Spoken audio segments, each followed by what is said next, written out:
তরমুজ দিয়ে কিন্তু মজাদার একটি জেলি বানামু, তাও আবার তরমুজের খোসার ভিতরই। খাইতে কিন্তু অনেক মজা, কলিজাটাও ঠান্ডা হয়ে যায়। অনেক দিন ধরে বৃষ্টি পড়ে না, গরম পড়তেছে, ভাবলাম ঠান্ডা ঠান্ডা কিছু তরমুজ দিয়ে বানাই। আর ফেসবুক ইউটিউবেও দেখলাম এরকম সবাই বানায়, তাই তো আমিও বানাইতে চলে এলাম। এরপরে সুন্দর করে একটা তরমুজ কিনে আনলাম বাজার থেকে। আর তরমুজটা কিন্তু অনেক লাল ছিল, আর তরমুজটা দেখতেও কিন্তু অনেক লোভনীয় ছিল। আর এবছর যে কয়টা তরমুজই কিনছি মনে করেন ভিতর লাল ছিল, খাইতেও মজা মিষ্টি, কী কারণে জানি না। এরপর তরমুজগুলো সুন্দর মতো খোসার ভিতর দিয়ে ছাড়াই নিলাম। আর এই খোসাটা কিন্তু আস্তা রাখতে হইবে, কারণ খোসাটা যেন না ভাঙে। এই খোসাটার ভিতরেই বানাইতে হইবে জেলি। এরপরে সুন্দর মতো তরমুজগুলা একবারে ব্লেন্ডার করে নিতে হইবে। ব্লেন্ডার করে এরপর একটা ছাঁকনির সাহায্যে ছাইকে নিতে হইবে, ছাপনাগুলো হালাই দিতে হইবে।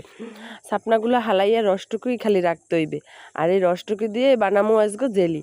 আর জেলি বানানোর জন্য চুলার মধ্যে একটা কড়াই বসাইয়া সুন্দর করে তরমুজের জুসগুলো দিয়ে দিলাম।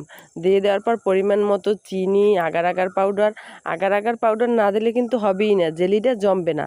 এরপর দিয়ে সুন্দর মতো কতক্ষণ জাল করলাম। জাল করার পরে সেই যে খোসার মধ্যে দিয়ে দিলাম সেই জাল করা তরমুজের জুস।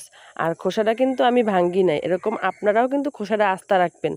এরপরে রেখে দিলাম কিছুক্ষণের জন্য ফ্রিজের মধ্যে, আধা ঘন্টা রাখলেই হবে। এরপর দেখেন আধা ঘন্টা পর কত সুন্দর জেলি হয়েছে। আর খাইতেও কিন্তু অনেক মজা হয়েছে, সবাই একসাথে খাইছি, দেখেন কতটা পারফেক্ট হয়েছে। চামচ দিয়ে কাটাতেই বোঝা যাইতে আছে কিন্তু অনেকটা পারফেক্ট হয়েছে, আর অনেক মজাও লাগছে। আর সবাই মিললে কিন্তু খাইছি, অনেক মজা হয়েছে। ওহ, সেই স্বাদ!